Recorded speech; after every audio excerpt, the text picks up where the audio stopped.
All right, y'all. Shalom, shalom. All praises, honor, and glory to the Most High God Yahweh. And we do so in the name of His only begotten Son, Mashiach Yahweh Shai, who the world ignorantly called Jesus Christ. This is Officer MICAH coming to you, man, with Torah portion part two. I guess one our Torah portion from beginning shut off. So lucky about that. What we're gonna do is I'm gonna have the bond go through with a recap of what we read, and then I'm gonna come in the midst of that after that and plug y'all with the good news.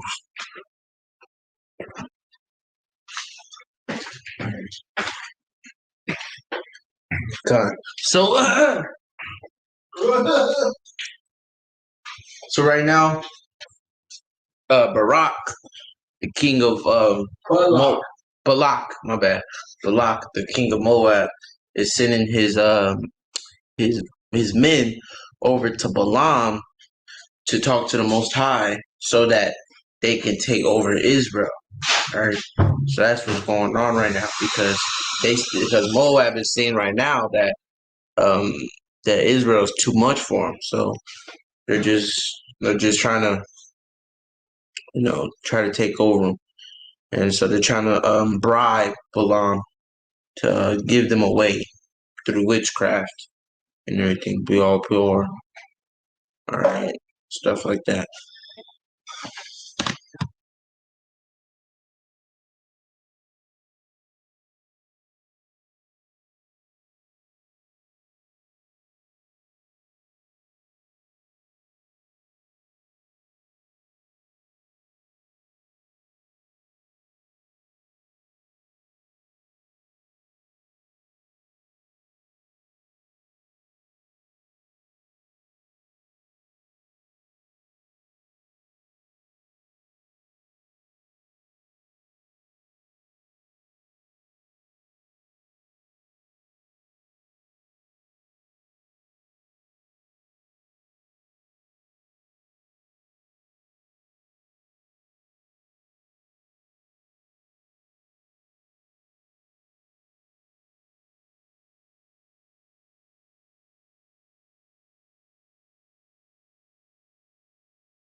I'm gonna read Numbers chapter 22, verse 1 and verse 9.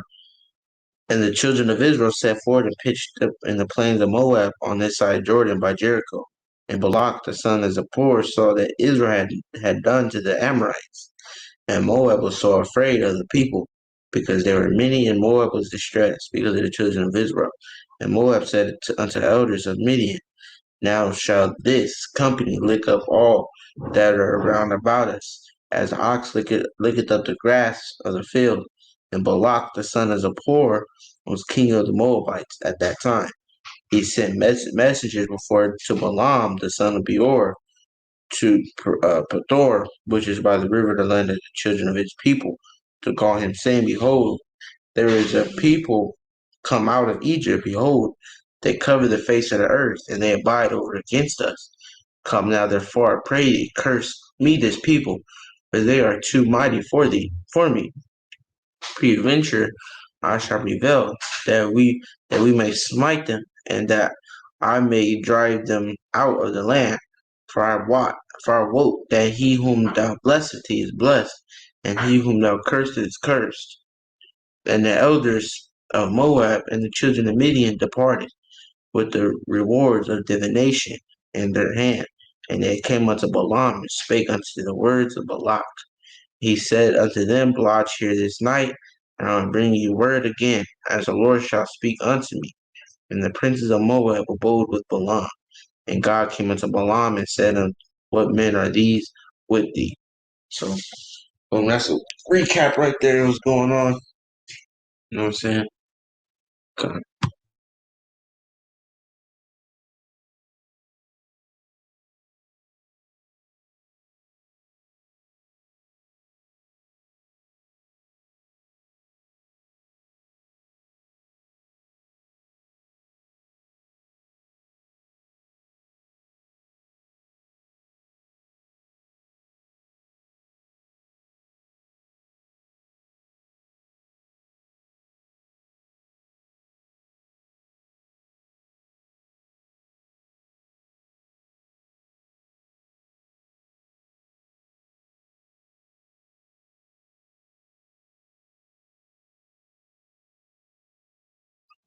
And this has a lot to do with, you know what I'm saying, nowadays how police have to come to one black dude with a whole bunch of cops and everything, you know what I'm saying? And you gotta like jump them or something like that. That happens a lot in our community because we're just a powerful people. You know what I'm saying? We're real strong and mighty. So that's just something that Moab had to do because they seen how we took down Egypt and how we left Egypt. And you know what I'm saying, just that's why the Most High said, we're a mighty people on the side of the nations because when they seen us do that, right?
Remember the new moon is coming up soon, July 8th, next month. So make sure you prepare right, or make sure you got everything that you need, all right? And then you have plenty of time to prepare to blow trumpets.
All right, shalom.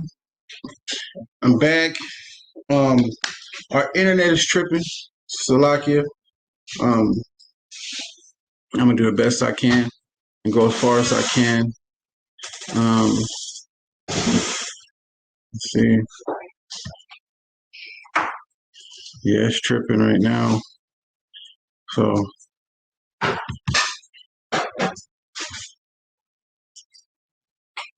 hmm.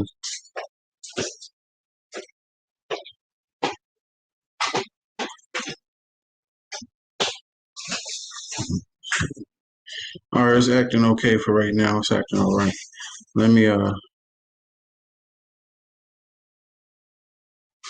Let me share my screen real quick.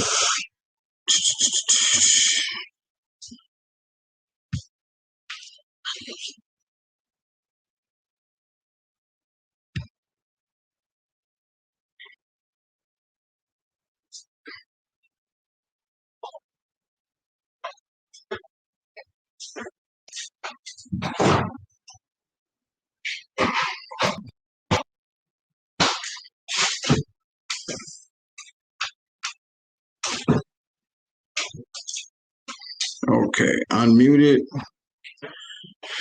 Okay, let's get back to where. Man, I'm gonna have to bring y'all up to speed.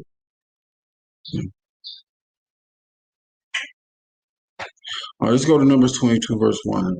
I'm gonna catch y'all up from right there to verse 9. Okay, cool. I'm gonna recap from 1 to 9 then. So as y'all see in verse 1, where it goes, it's just giving you a geological location, okay? But the best thing to do is to know a map. I mean, not know a map, is to get a map with biblical. Let me tell you, Bible means records, okay? It's in the Latin. Get you a Latin dictionary and look up Bible. It says records, okay? So when I say Bible, I'm saying according to the records. So according to the records, biblical usage, record usage, right? These are the lands. Okay, so when it says in Numbers 22 and verse 1, and the children of Israel set forward and pitched in the plains of Moab, right here. These are the plains of Moab. They pitched in the plains of Moab, right? So you got this line right here. Right here, this region. Boom. And plains of Moab. But hey, watch this. And Balak the son of Zippor saw that all that Israel had done to the Amorites. And Moab was so afraid of the people because they were many. And Moab was distressed because of the children of Israel. And Moab said unto the elders of Midian, now shall this company lick up all that are round about us, as the ox licketh up the grass of the field. And Balak the son of Zippor was king of the Moabites at that time. Zippor is the king of the Moabites. They're right here, right? And this is all theirs, right here in the plains until it starts to get to there. Okay? Here we go. All right. Verse 5. He sent messengers therefore unto Balaam, the son of Beor, to Pethor, which is by the river of the land of the children of his people, to call him, saying, behold, there is a people come out from Egypt. Behold, they cover the face of the earth, and they abide over against me. Come now, therefore, I pray thee, curse me this people, for they are too mighty for me. Peradventure I shall prevail, that we may smite them, and that I may drive them out of the land. For wote means perceive. For I perceive that whom thou blessed is blessed, and he whom thou curseth is cursed. And the elders of Moab and the elders of Midian departed with their rewards of divinations in their hand. And they came unto Balaam and spake unto him the words of Balak. Now let's go over here real quick. Divinations in their hands. They're like, yes. All right, why are they leaving so happy? All right, so let's go to this. This is Christianity.com, divination's definition. According to the Merriam-Webster dictionary, divination is an art or practice that seeks to foresee or foretell future events or discover hidden knowledge, unusually by the interpretation of omens or by the aid of supernatural power. What are omens? Omens in the Wikipedia. Let's go right here. An omen is a phenomenon that is believed to foretell the future. A fortune teller, often signifying the event often signifying the event of change. It was commonly believed in ancient times and still believed by some today that omens bring divine messages from gods. Let's go to the Wikipedia. We just need just a little bit more information. Okay. These omens include natural phenomena. For example, an eclipse, abnormal births of animals, especially humans, and behaviors of the sacrificial lamb on its way to the slaughter. Okay, let's skip that because that's not telling us nothing. I read this already, so I know what I'm talking about. All right.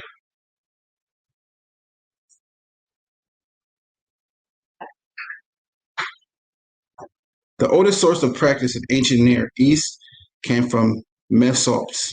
Practice attested at the first half in the second millennium BC, and it was vigorously pursued by the Asian kings.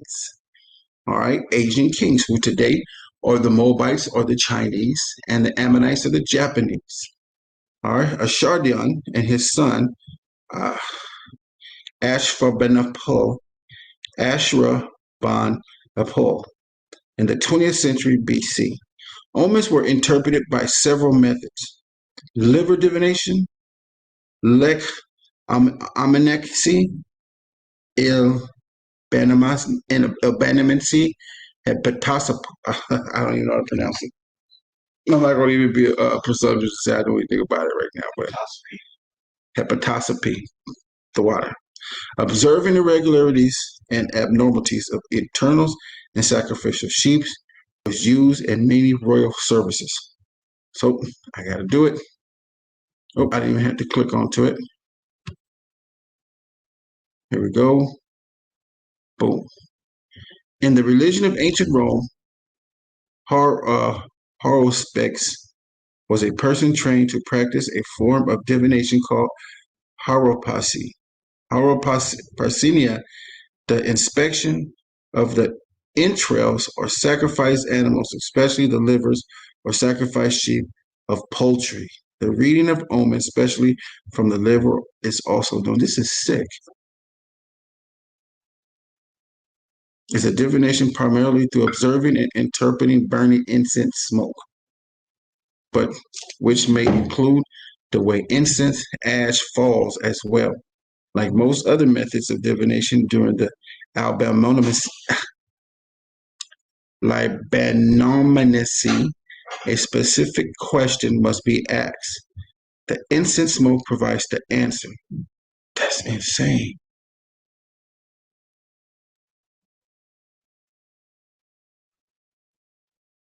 Lecanomacy is a form of divination using a dish, usually of water, which, like many ancient forms of divination, has multiple forms. Okay. Astrological omens were popular of Assyria in the 7th century BC. Diviners gained influence by interpreting omens and advising the king Ashradon, Ashradion, 681-669 BC, how to avoid some terrible fate. Sometimes the Assyrian king hid for a while after he put a substitute king on the throne. Dummy kings, what we call them. The court expected that time substitute king would take the evil consequences of the omen. When they believed the danger was over, they executed the substitute king and the true king resumed the throne. Damn. Let me put a dummy king up there for him. Anyways, these are different methods of divination. This divination was a fortune telling. Okay? And defined by Baker's Evangelica Dictionary of Biblical Theology, divination is the communication with a deity for the purpose of determining the deity's knowledge, resulting in a clarification of a decision or discernment of the future. Two forms of divinations developed in the ancient Near East, one using inductive manipulation, and we'll get to that, of natural or human phenomena, and the other taking intuitive forms of inner revelation. All right. Origin of divination. The term divination originates from the Latin divinare, to foresee, to foretell, to predict, to prophecy. Right? So now give me Deuteronomy 18 and 20, Baba Kasha. I just want to cut this up real quick.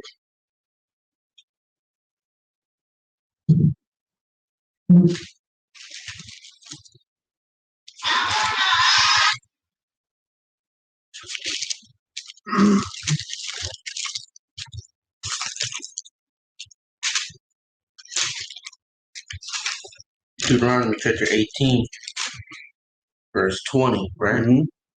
Read it 22. Hold on, let me get this.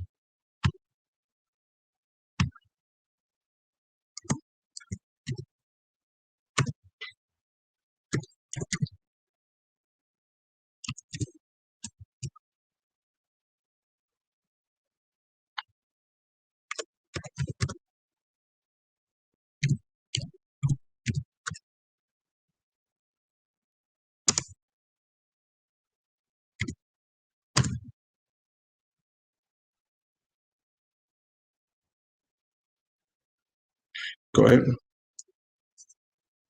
Deuteronomy chapter 18, verse 20. But the prophet which shall presume to speak a word in my name, which I have not. 18. So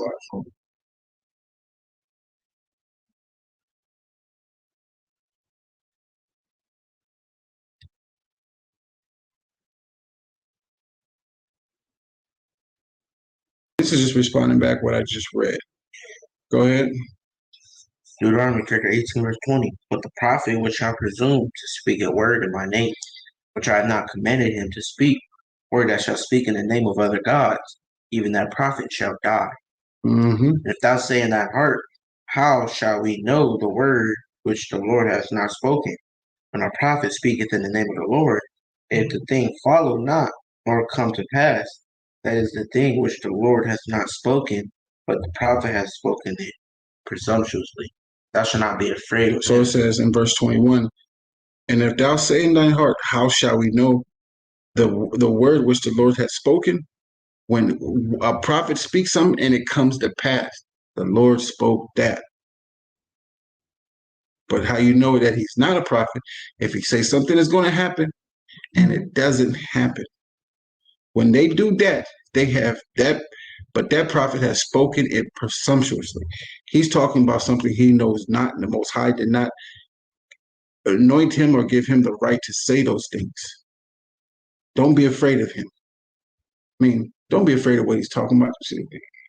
He's a false prophet. Okay? Something has to come to pass. All right? Read, start at verse 17. Go to 17 real quick. Chapter 18, Mm-hmm. verse 17. And the Lord said unto me, they have well spoken that which they have spoken.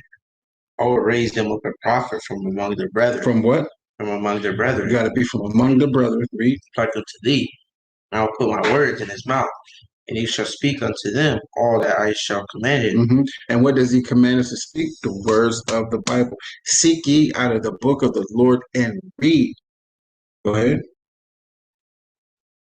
And it shall come to pass that whosoever will not hearken unto my words, which he shall speak in my name, I will require it of him. So when we out here in these highways and byways, and we right here and we telling y'all what to do, and with the Most High is telling us to tell you what to do, and you're not listening, he's going to require it of you. Right? Let's go back to Numbers.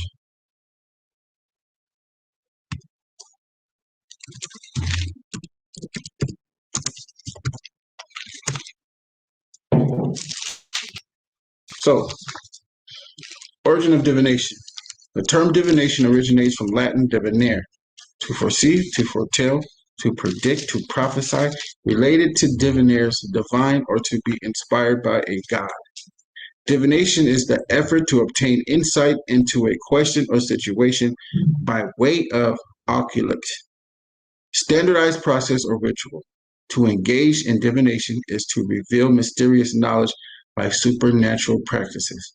It is correlated with the occult and involves fortune telling or soothsaying, as it is used to be called. Okay, so let's go back over here.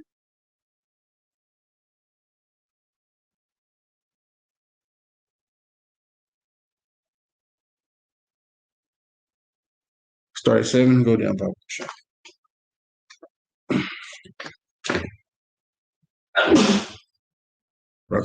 This is Numbers chapter 22, verse 7. And the elders of Moab and the elders of Midian departed with the rewards of divination in their hand. And they came unto Balaam and spake unto him the words of Balaam. And the divination they had in their hands, like, we about to get a God to tell us what we should do to them. We're going to find out, like in the old days, the kings, they used to have these soothsayers, these fortune tellers come and tell them what's going to happen in these wars, that he should leave his throne, have a dummy king get up there and get killed, and he come back. Because they think that king was killed, but it was a dummy king. See? So they were like, man, hey, they had the rewards of divination in their hands. We got somebody who's about to tell us what to do to these people. This is how you do it. This is how you do it. You do this, that way, and this way. And they come amongst us. It's called the missionaries. The missionaries, look that up about missionaries and what they do. Well, they always sit missionaries. People come out, it's like they do just what they doing. Go ahead. Okay. Verse 8. And he said unto them, Lodge here this night. Now I bring you word again, as the Lord shall speak unto me. The princes of Moab abode with Balaam. And God said unto Balaam, and said, What men are those with thee? And Balaam said unto God, Balak, the son of Zippor, king of Moab, has sent unto me, saying, Behold, there is a people come out of Egypt, which covered the face of the earth. Come now and curse me them. Peradventure I shall be able to overcome them and drive them out. And God said unto Balaam, The angel. Go ahead. Thou shalt not go with them. Thou shalt not curse the people, for they are blessed. And Balaam rose up in the morning and said unto the princes of Balak, Get you into your land, for the Lord refuses to give me leave to go with you. And the princes of Moab rose up, and they went unto Balak, and said, Balaam refuses to come with us. And Balak sent yet again princes more and more honorable than they. And they came to Balaam, and said to him, Thus saith Balak, the son of Zippor, Let nothing, I pray thee, hinder thee from coming unto me. For I will promote thee unto very great honor, and I will do whatsoever thou sayest unto me. Come therefore, I pray thee, curse me this people. And Balaam answered and said unto the servants of Balak, If Balak would give me his house full of silver and gold, I cannot go beyond the word of the Lord my God. If you pay me, I break the law of the Most High. That's why these heathens don't have the law. To do less or more. Now therefore I pray you, tarry ye also here this night, that I may know what the Lord will say unto me more. And God came unto Balaam at night and said unto him, If the men come to call thee, rise up and go with them. But yet the word which I shall say unto thee, that thou shalt do. And Balaam rose up in the morning and saddled his ass, and went with the princes of Moab. And nobody came and asked him anything. He just got up and did it himself. Go ahead. Look like he's trying to do something else. He's still trying to get paid. He's not really paying attention to the angel and what the angel's telling him to do. Go ahead. And God's anger was kindled because he went. And the angel of the Lord stood in the way for an adversary against him. Now he was riding upon his ass, and his two servants were with him. And the ass saw the angel of the Lord standing in the way, and his sword drawn in his hand. And the ass turned aside out of the way, and went into the field. And Balaam smote the ass to turn her unto the way. But the angel of the Lord stood in the path of the vineyards, a wall being on his side, and a wall on that side. And when the ass saw the angel of the Lord, he thrust herself unto the wall, and crushed Balaam's foot against the wall, and he smote her again. And the angel of the Lord went further and stood in a narrow place. There was no way to turn, either to the right hand or to the left. And when the ass saw that an angel of the Lord, she fell down under Balaam. And Balaam's anger was kindled, and he smote the ass with a staff. And the Lord opened the mouth of the ass. Man, so cruel to his beast. So cruel. Damn heathen. Go ahead, man. And the Lord opened the mouth of the ass. And she said unto Balaam, What have I done unto thee, that thou hast smitten me these 3 times? The donkey talking to him. And Balaam said unto the ass, Because thou hast mocked me, I would there were a sword in my hand, for now would I kill thee. And the ass said unto Balaam, Am not I thine ass, upon which thou hast ridden ever since I was thine, unto this day? Was I ever wont to do so unto thee? And he said, Nay. Then the Lord opened the eyes of Balaam, and he saw the angel of the Lord standing. And now he saw him in the way. It took that ass to ram him against stuff 3 times, man. It's like something wrong with this damn donkey. And the sword drawn in his hand. Right. And he bowed down his head and fell flat on his face. And the angel of the Lord said unto him, Wherefore hast thou smitten thine ass these 3 times? Behold, I went out to withstand thee, because the way is preserved for thee. And the ass saw me, and turned from me these 3 times. Hey, man, these animals be seeing stuff. We don't see nothing they be seeing. Because these animals are way more submissive than we are, humble. You know, they can't even talk. You know what I mean? They got nothing to say. Go ahead. Behold, I went out to withstand thee, because thy way is preserved before me. And the ass saw me and turned from me these 3 times. Unless she had turned from me, surely now also I had slain thee and saved her alive. Mm-hmm. And Balaam said unto the angel of the Lord, I have sinned, for I knew not that thou stoodest in the way against me. Now therefore, if it displease thee, I will get me back again. And the angel of the Lord said unto Balaam, Go with the men, but only the word that I shall speak unto thee, thou shalt speak. So Balaam went into the princes of Balak. And when Balak heard that Balaam was done, Balaam was come, he went out to meet him unto a city of Moab, With rewards of divination in his hand. which is in the border of Aaron, which is in the utmost coast. Arnon, which is in the utmost coast. All right, let's see. Now read those geological locations, Baba Kushak. And when Balak heard that Balaam was come, he went out to meet him unto the city of Moab, which Right. is in, Go ahead. which is in the border of Arnon, which is in the utmost coast. The border of Arnon.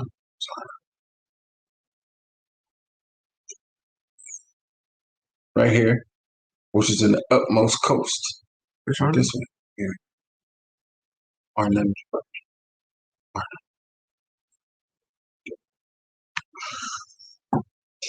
Which is in the utmost coast. Coastline. Coastline. Coast. Go ahead. Verse 37, and Balak said unto Balaam, Did I not earnestly send unto thee to call thee? Wherefore camest thou not unto me? Am I not able indeed to promote thee to honor? And Balaam said unto Balak, Lo, I am come unto thee. Have I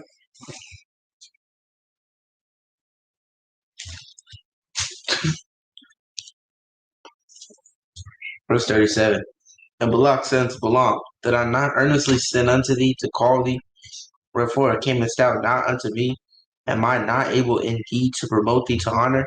And Balaam said unto Balak, Lo, I am come unto thee. Have I now any power at all to say anything? The word that God putteth in my mouth, So he that shall I basically is speak. like sitting there, it's like, hey, I'm here, but I have the power to tell you whatever you want me to tell you. No. I'm here though. Why? Because he still wants that gold and that silver. To see if he's going to offer him that gold and that silver.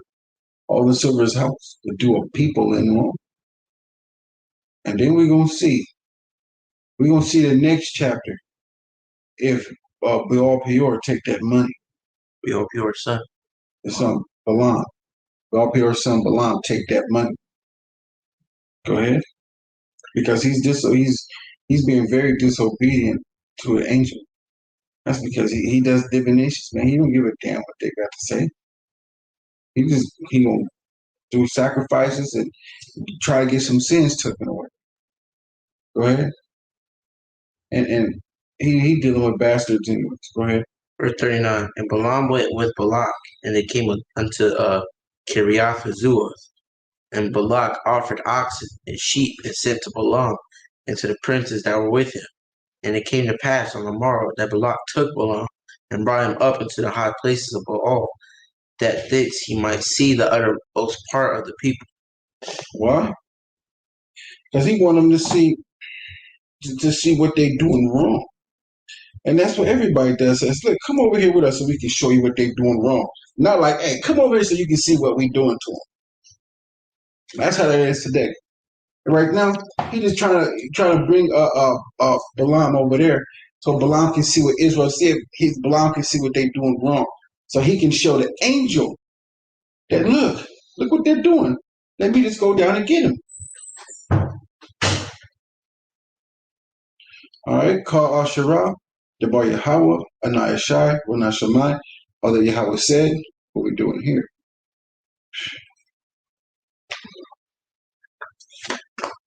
Man, it's crazy, I tell you.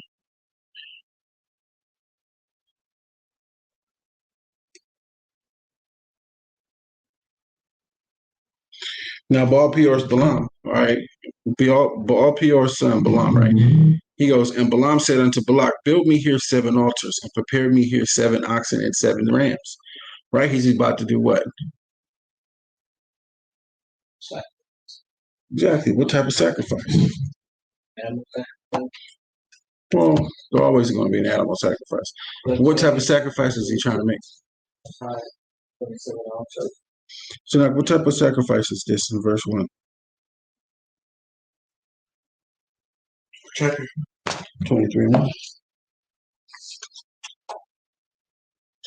And Balaam said to Balak, build me here 7 altars and prepare me 7 oxen, 7 rams.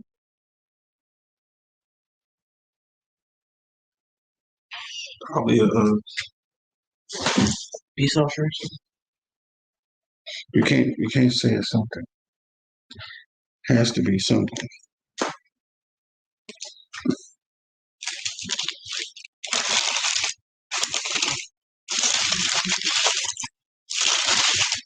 Let me flip my sword back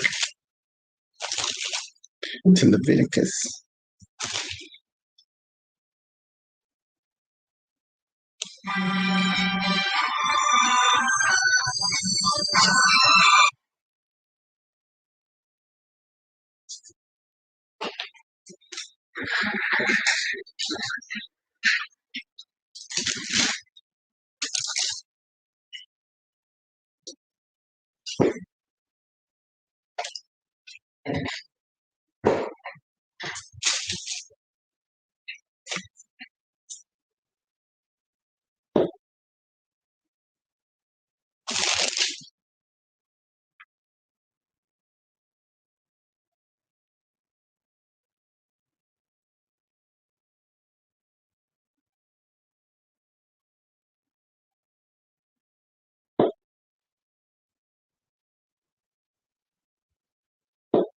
Give me just a second.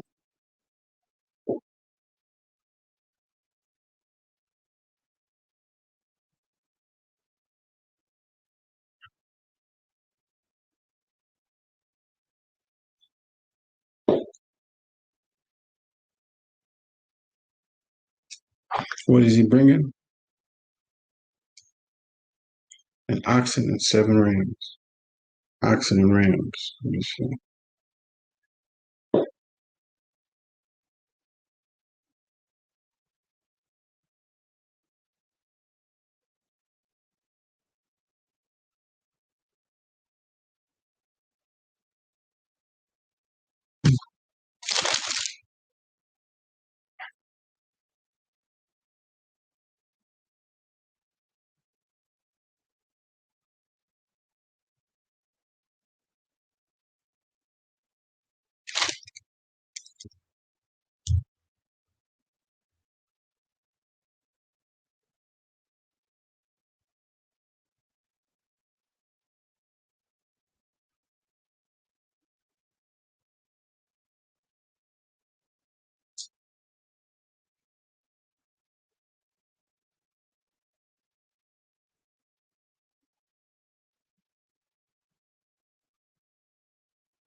Here, what you want you to do? All the offerings that you make, period, right here in Leviticus 1. So I wrote them down. Find them. I'm going to keep going. Find them so we can tell everybody what offerings he's trying to make.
Give me just a second. All right. Numbers 23 and verse 1.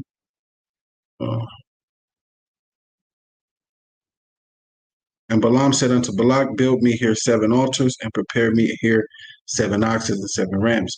And Balak did as Balaam had spoken, and Balak and Balaam offered on every altar a bullock and a ram. All right. And Balaam said unto Balak, stand by thy burnt offering, and I will go. Peradventure, the Lord will come to meet me, and whatsoever he sheweth me, I will tell thee. And he went to an high place. And God, which is the Elohim, which is an angel, met Balaam, and he said unto him, I have prepared 7 altars, and I have offered upon every altar a bullock and a ram. And the Lord put a word in Balaam's mouth and said, return unto Balak, and thus thou shalt speak. So let's find out if they did the burnt offerings properly. Go ahead. Leviticus chapter 1 and verse 1. Mm-hmm. And the Lord called unto Moses and spake unto him out of the tabernacle of the congregation, saying, speak unto the children of Israel, saying unto them, if any man of you bring an offering unto the Lord, he shall bring your offering of your cattle, even of the herd and of the flock. And his offering be a burnt sacrifice of the herd, let him offer a male without blemish. He shall offer it of his own voluntary will at the door of the tabernacle of the congregation before the Lord. He shall put his hand upon the head of the burnt offering, and it shall be accepted for him to make an atonement for him. Mm-hmm. And he shall kill the bullock before the Lord, and the priest Aaron's sons shall bring the blood and sprinkle the blood round about upon him, like upon the altar, and that is by the door of the tabernacle of the congregation. And he shall fillet the burnt offering and cut it into his pieces. And the sons of Aaron the priest shall put fire upon the altar, and lay the wood in order upon the fire. And the priest Aaron's sons shall lay the parts, the head and the fat, in order upon the wood that is in the fire which is upon the altar. But the inwards and his legs shall he wash his water. Shall he wash in water. This is what everything he has to do. Go ahead. And the priest shall burn all on the altar to be a burnt sacrifice, an offering made by fire of a sweet savor unto the Lord. Mm-hmm. And if his offering be of the flock, namely of the sheep, or of the goat, or a burnt sacrifice, for a burnt sacrifice, he shall bring it a male without blemish, and he shall kill it on the side of the altar northward before the Lord. And the priest Aaron's sons shall sprinkle his blood round about upon the altar. So it said in his verse 10, and verse 10 said, and if his offering be of the flocks, namely of the sheep, or of the goats for a burnt sacrifice, he shall bring it a male without blemish. All right, but he bought what? An ox, right? Did he do something right? Because up here it said ox, didn't it? Well, it wasn't Balaam that made the altars; it was the angel, right? They made the sacrifices. No, I don't think so. Unless you can show me where it says that. Yeah.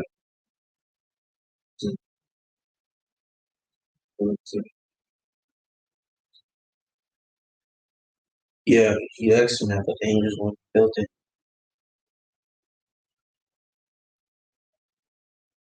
You want me to read it? Yeah, let me show you. Who did it? So it says, verse 1, chapter 23. And Balaam said unto Balak, build me, and Balaam said unto Balak, build me here 7 altars, and prepare me here 7 oxen and 7 rams. And Balak did as Balaam had spoken, and Balak and Balaam offered on every altar a bullock and a ram.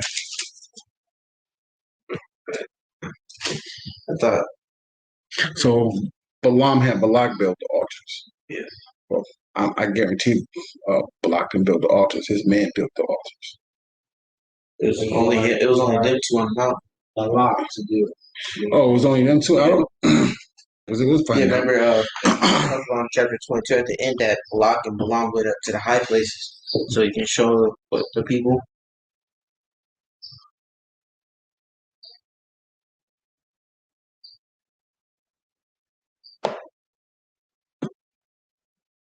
And he shall kill the verse Leviticus verse 1 through Leviticus chapter 1 verse 5, and he shall kill the bullock before the Lord, and the priest Aaron shall bring the blood and sprinkle the blood round about upon the altar that is by the door of the tabernacle of the congregation. All we're trying to do is to see if this heathen, Beor-Peor's son, did the sacrifice. Right? Huh? Can't even do it. No, he's not Levi. But at this time, yeah, Levi was ordained to be. He don't know. He was doing that way before. His father taught him that.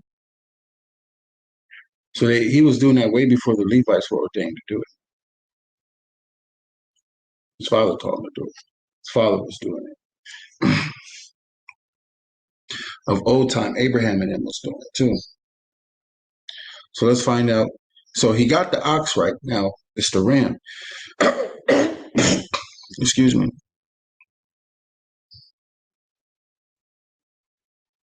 Um,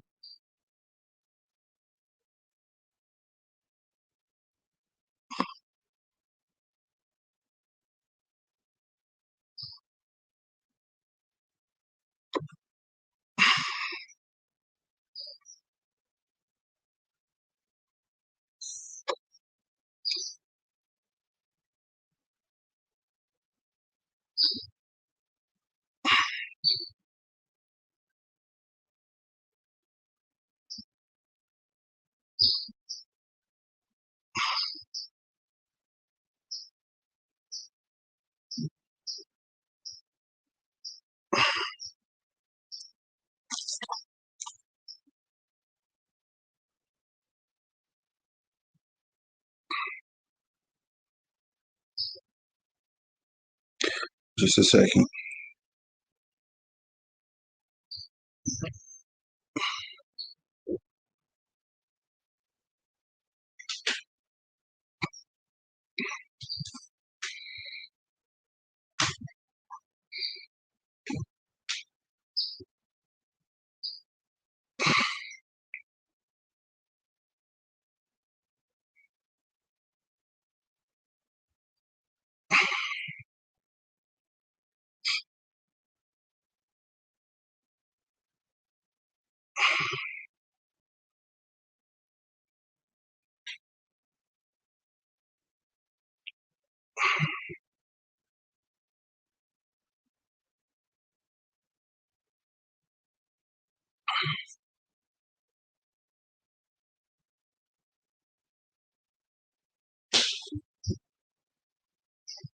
Mm,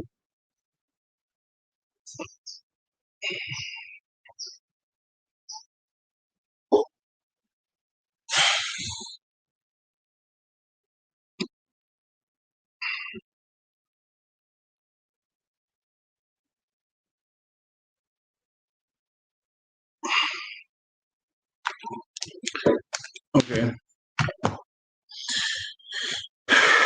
So I can't find the ram to be of the flock. So here are some results from the web.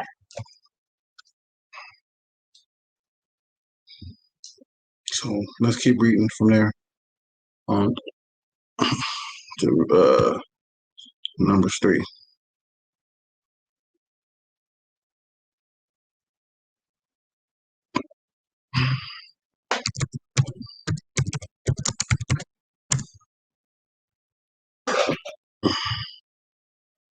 All right, go ahead, read.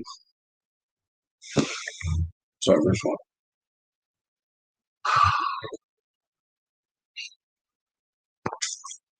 Numbers chapter 23, verse 1. And Balaam said unto Balak, build me here 7 altars, and prepare me here 7 oxen and 7 rams. Balak did as Balaam had spoken. And Balak and Balaam offered on every altar a bullock and a ram. And Balaam said unto Balak, stand by the burnt offering, and I will go. And peradventure the Lord will come to meet me, and whatsoever he sheweth me, I will tell thee. And he went to an high place, and God met Balaam.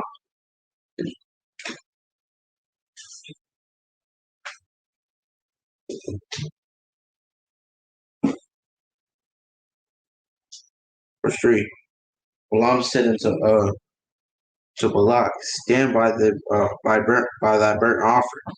And I will go. Peradventure the Lord will come to meet me, and whatsoever he sheweth me, I will tell thee. So he was doing the sin offering. No, a burnt sacrifice, right? Is that same as a sin offering? Huh? No, it's not. It's not. What is it? It's a burnt offering is voluntary, and uh, sin offering is when you sin. Big sacrifice. Because he can't sin. He ain't got the law. Go ahead.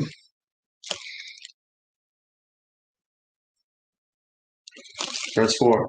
And God met Balaam, and he said unto him, I have prepared 7 altars, and I have offered upon every altar a bullock and a ram.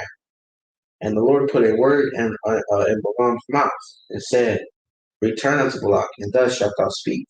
And he returned unto him, and lo, he stood by his burnt sacrifice, he and all the princes of Moab. And he took up his parable, and said, Balak, king of Moab, hath brought me from Aram, out of the mountains of the east, saying, come curse me, Jacob, come defile Israel. How shall I curse, whom God hath not cursed? Or how shall I defile, whom the Lord hath not defiled? For from the top of the rocks I see him. All right, let's stop right here. This is Leviticus chapter 1 and verse 1. And the Lord called unto Moses and spake unto him out of the tabernacle of the congregation, saying, speak unto the children of Israel, and say unto them, if any man of you bring an offering unto the Lord, he shall bring your offering of the cattle, even of the herd, and of the flock. If his offering be a burnt sacrifice of the herd, let him offer a male without blemish. He shall offer it of his own voluntary will, at the door of the tabernacle of the congregation before the Lord. Excuse me. He shall put his hand upon the head of the burnt offering, and it shall be accepted for him to make an atonement for him. And he shall kill the bullock before the Lord, and the priest Aaron's son shall bring the blood and sprinkle the blood round about the altar, and that is by the door of the tabernacle of the congregation. All right. All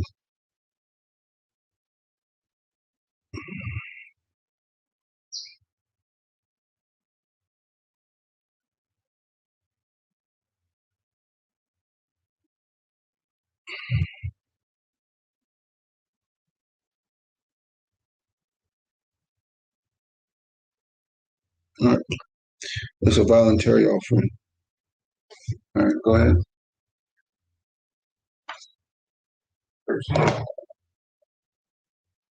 Verse 9. From the top of the rocks I see him, and from the hills I behold him. Lo, the people shall dwell alone, it shall not be reckoned among the nations. Who can count the dust of Jacob, and the number of the fourth part of Israel? Let me die the death of the righteous, and let my last end be like this. Balak said unto Balaam, what hast thou done unto me? I took thee to curse mine enemies, and behold, thou hast blessed them altogether. And he answered and said, must I not take heed to speak that which the Lord hath put in my mouth? And Balak said unto him, come, I pray thee, with me unto another place. And Balak said unto him, come, I pray thee, with me unto another place, from whence thou mayest see them.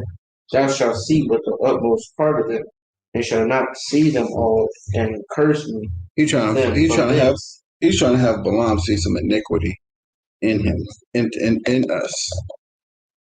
All right, so he can show the angel that we are doing something wrong. Remember, this divination of a deity. He wants the angel to see something wrong. You know, he's trying to get Balaam to see something wrong, so he can tell the angel, "Look, they're doing something wrong. Look at that. They're doing something wrong." Go ahead. Verse 14. And he brought him into the field, the Zophim, in the top of Pisgah, and built 7 altars, and offered a bullock and a ram in every altar. He said unto Balak, stand here by the burnt offering, while I meet the Lord yonder. And the Lord met Balaam and put a word in his mouth. He said, go again unto Balak and say thus. When he came unto him, behold, he stood by his burnt offering, the prince of Moab with him. And Balak said unto him, What hath the Lord spoken? And he took up his parable, and said, Rise up, Balak, and hear. Hearken unto me, thou son of Zippor. God is not a man that he should lie, neither the son of man that, that he should repent. Hath he said, and shall he not do it? Hath he spoken, and shall he not make it good? Behold, I have received commandment to bless, and he hath blessed, and I have received a commandment. I have received a commandment to bless, and he has blessed, and I cannot reserve it. Reverse it. Reverse it. He hath not beheld iniquity in Jacob, neither hath he seen perverseness in Israel. The Lord his God is with him. So I told you that's what they're trying to do. They're trying to take Balaam to every other mountaintop to see what we are doing wrong, to find some iniquity in us. Look at they're doing this wrong. Look at they're doing that. Look at they're doing this. That's why he said in 20, Behold, I have received commandment to bless, and he hath blessed, and I cannot reverse it. He hath not beheld iniquity in Jacob, neither hath he seen perverseness in Israel. The Lord his God is with him, and the shout of a king is among them. See, that's what they're trying to do. Go ahead. Verse 22. God brought them out of Egypt, yet as they were the strength of an unicorn. Surely there is no enhancement against Jacob, neither is there any divination against Israel. According to this time, it shall be said of Jacob and of Israel, what hath God wrought? Behold, the people shall rise up as a great lion, and lift up himself as a young lion, and he shall not lie down until he eat of the prey, and drink the blood of the slain. And Balak said unto Balaam, neither curse them at all, nor bless them at all. But Balaam answered and said unto Balak, Told not I thee, saying all that the Lord speaketh, that I must do? And Balak said unto Balaam, Come, I pray thee, I'll bring thee into another place. Peradventure it will please God, that thou mayest curse me them from thence. And Balak brought Balaam to the top of Peor, and looketh toward Jeshurun. And Balaam said to Balak, Build me here 7 altars, and prepare me here 7 bullocks and 7 rams. Balak did as Balaam had said, and offered a bullock and a ram on every altar. See, same thing they've been doing to us all the time, bro. Find something. Like they're always trying to see something wrong with us so they can attack. Because they know all we got to do is go off. If we do something, get that. I think it's in Baruch 8 or something. If these people sin against their God, then we can get them. I believe it's in Baruch. Let me see, man. Let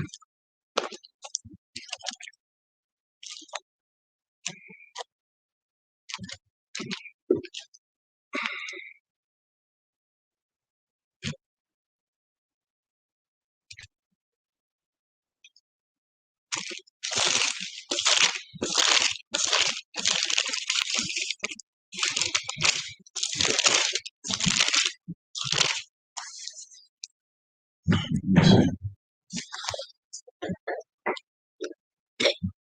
They've always known that about us, and they constantly get us with it.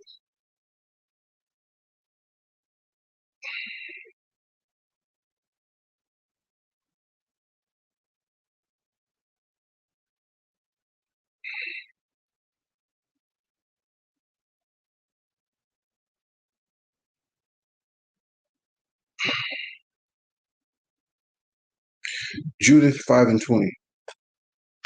Get that. Matter of fact, I got it.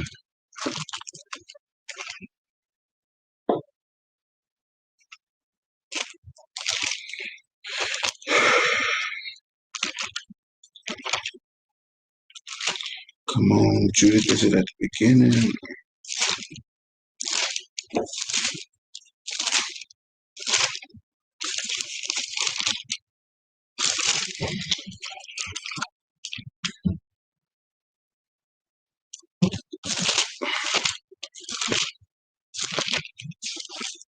Judas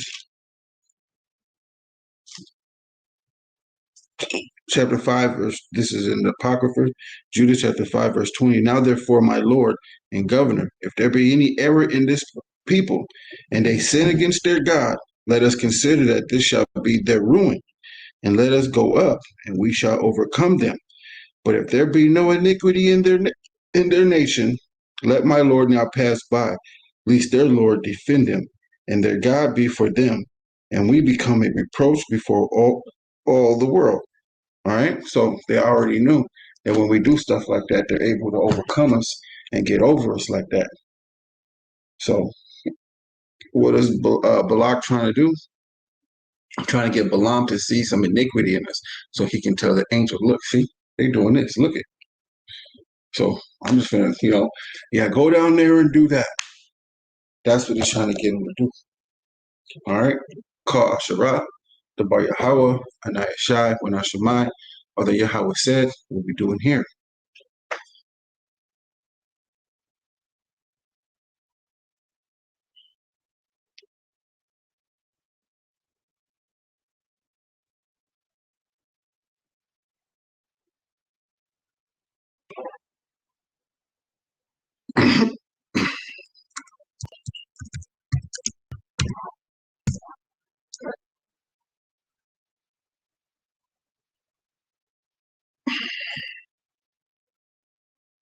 Go ahead.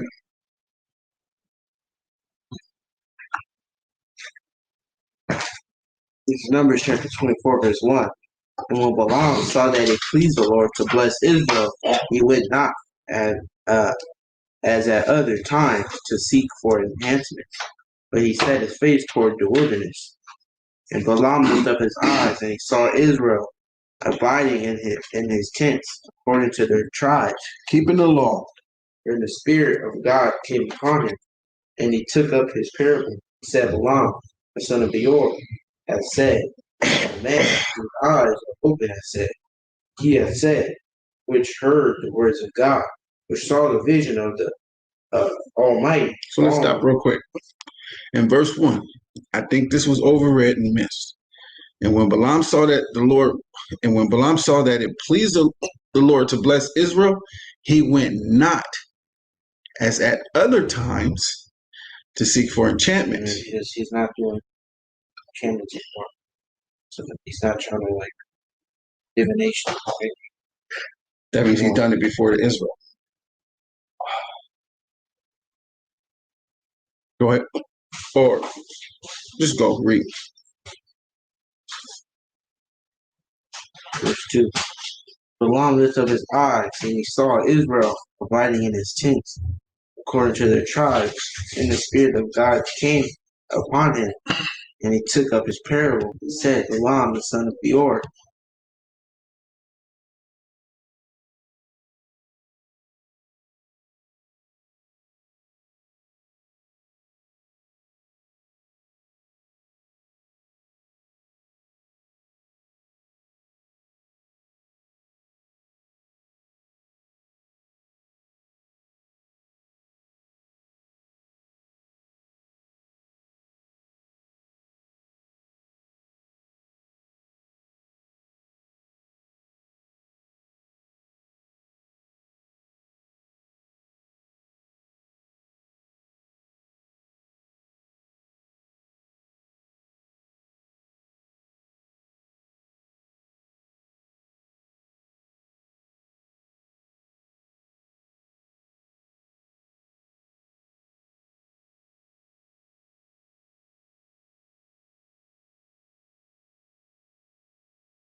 Oh, verse 4. Read. Verse 4. He has said, which has heard the words of God, which saw the vision of the Almighty falling into a trap, but having his eyes open. How goodly are thy tents, O Jacob, and thy tabernacles, O Israel. It's a prophecy right here. As the valleys are they spread forth as gardens by the riverside. So all 650,000 of them, 600 and some thousand, not 650, but 600,000 of them, are they spread forth like the valleys. It's like a lot of them spread forth. Go ahead. How goodly are thy tents, O Jacob, and thy tabernacles, O Israel.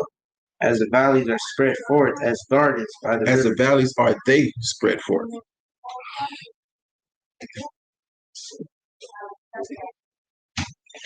As the valleys are they spread forth. Go ahead.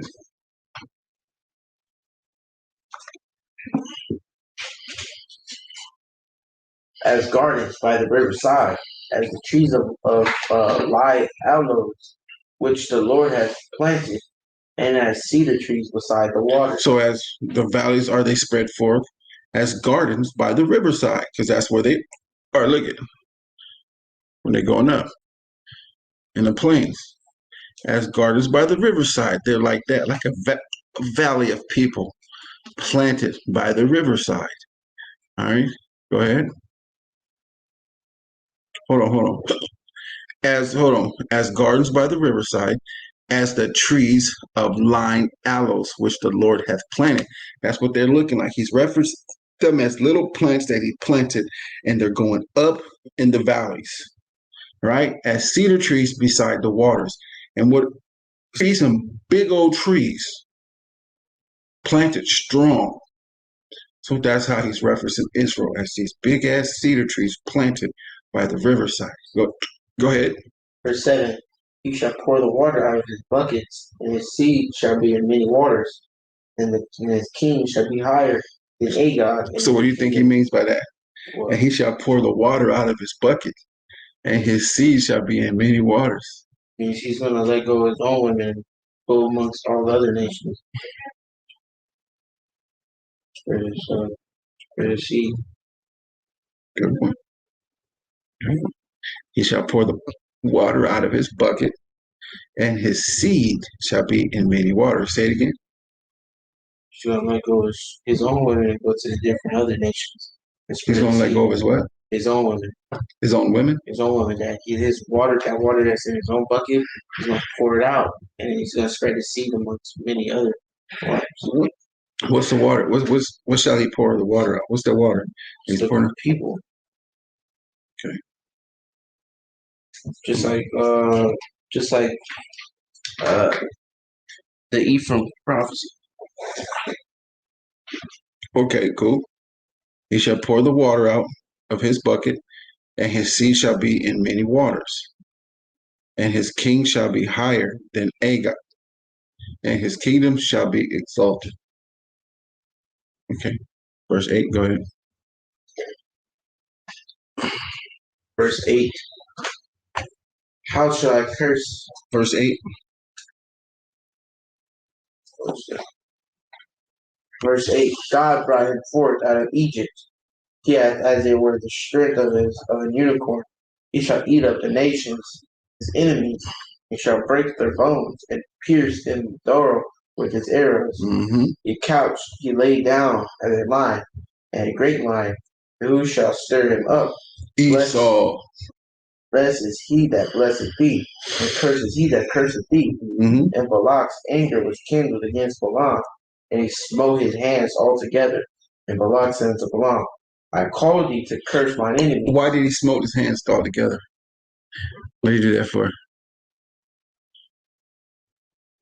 Smote his hand? He went to like stopping us from talking. Remember, he was in the trance. Oh, so he was in a trance and like talking.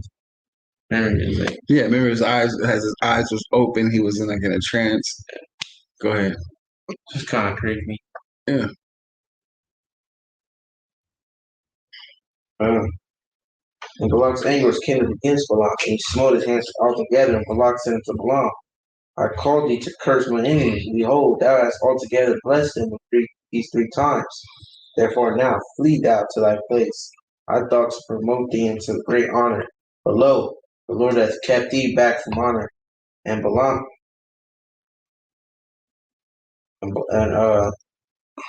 anger was kindled against Balaam, and he smote his hand altogether.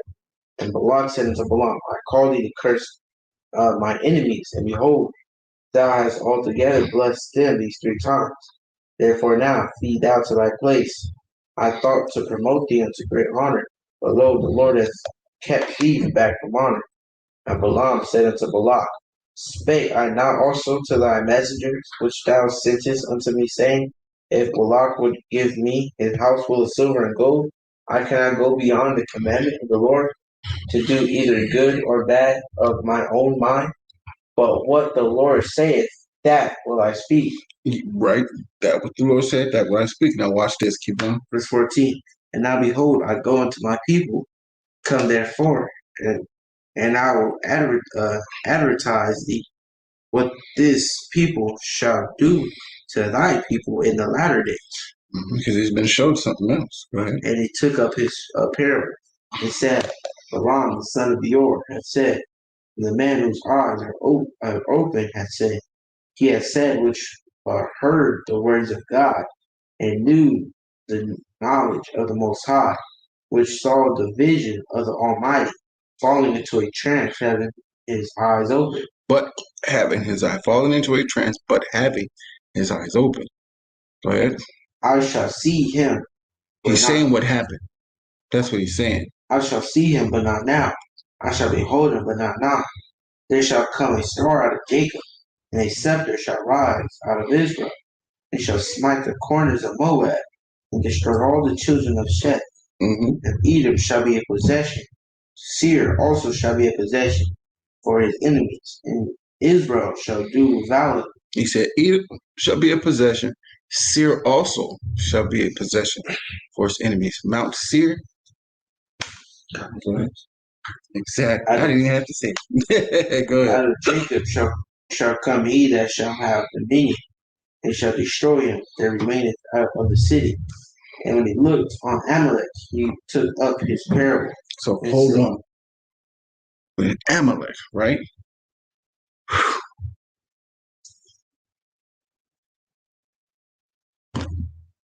Gotta go there. Gotta go there. What happened was, this is what happened. This is why I had to go there. Because when you look in here, it says this.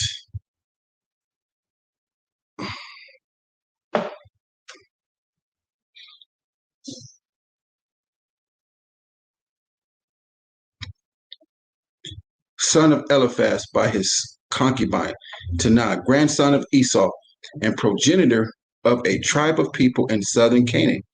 Oh, of a people in southern Canaan, but they're not Canaanites, right? Descendant of Amalek. Let's see.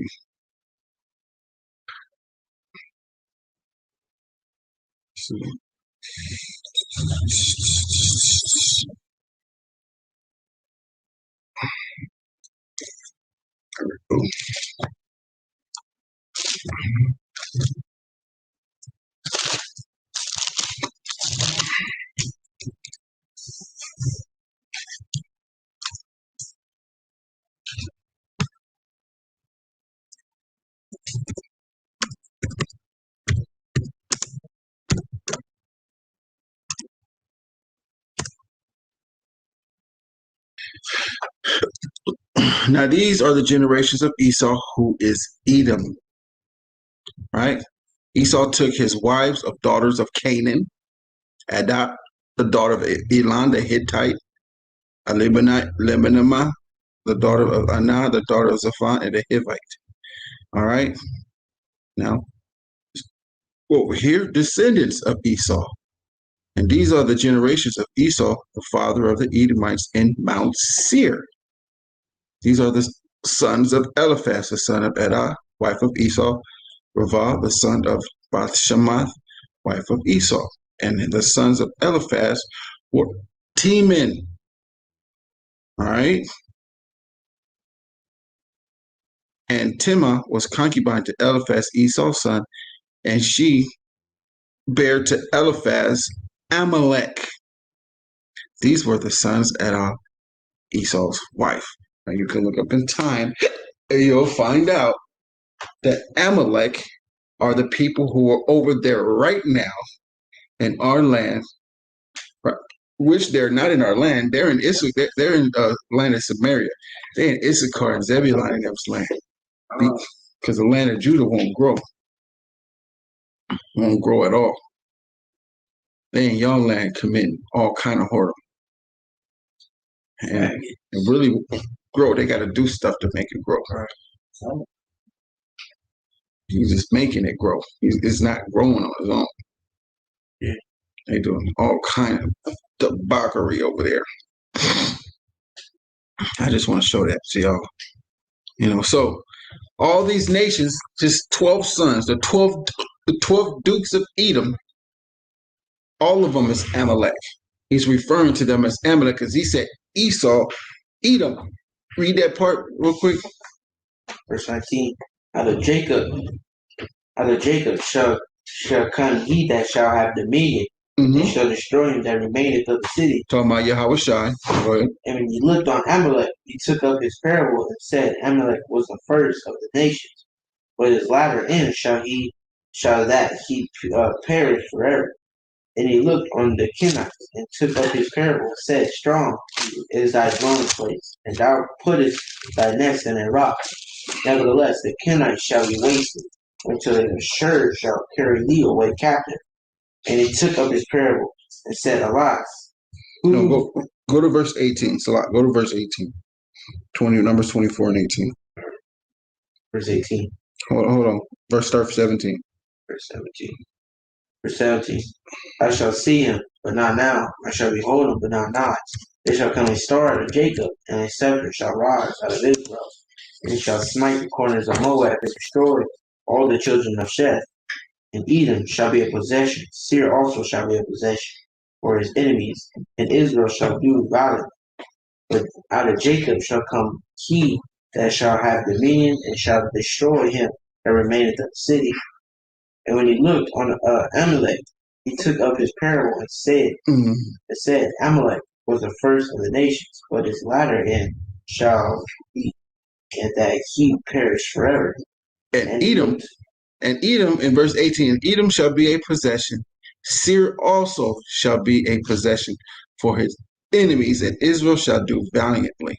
Amalek is Edom. Amalek is Seir. All are perishing. The Most High does not judge just one tribe. He judges the whole damn nation. He doesn't do that. They're all going to perish. They're all going to serve 1,000 years. Thus saith the Bible. Thus saith Yahweh. They all get 1,000 years of captivity, and then they perish forever. That's right. And I feel bad, man, because their own people not telling them the truth. They just letting them go on. And hey, man, I ain't gonna even talk. I don't want my channel getting flagged. Some things you can say, some things you can't. I gotta get this information out. So, call Shara. Are we done with him? Oh, okay, Salah, go ahead. Verse 21. And he looked on the Kenites and took up his parable and said, Strong is thy dwelling place, and thou puttest thy nest in a rock. Nevertheless, the Kenites shall be wasted, until the Ashur shall carry thee away captive. And he took up his parable and said, Alas, who shall live when God doeth this? And ships shall come from the coast of Chittim, and shall afflict Ashur, and shall afflict Eber, and he also shall perish forever. And Balaam rose up and went and returned into his place, and Balak also went his way. Did he really? Do you think Balaam really left and went his way? He said that, huh? Watch this. He said that.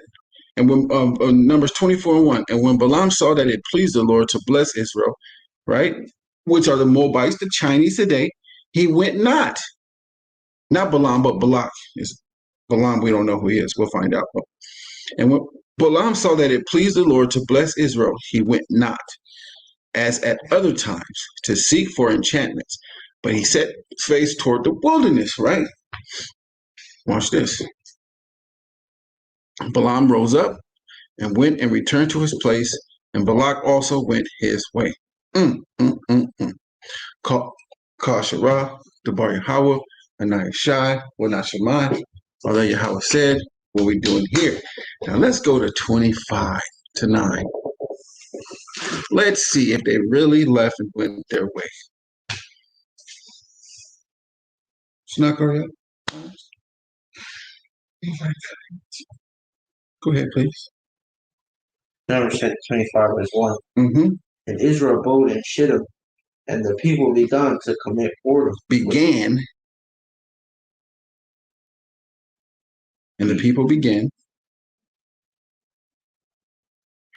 Go ahead.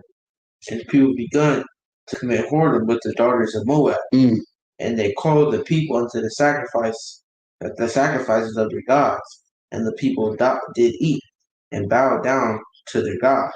And Israel joined himself unto Baal Peor. And the anger of the Lord was kindled against Israel. And the Lord said unto Moses. Stop there. Did he go on to his place?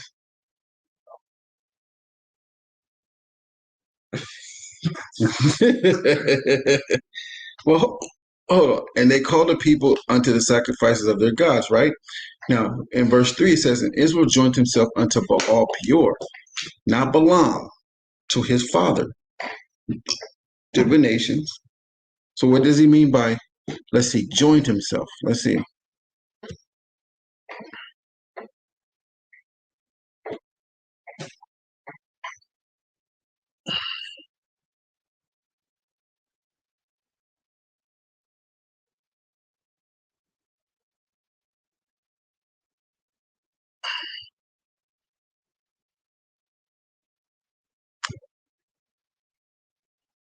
Give me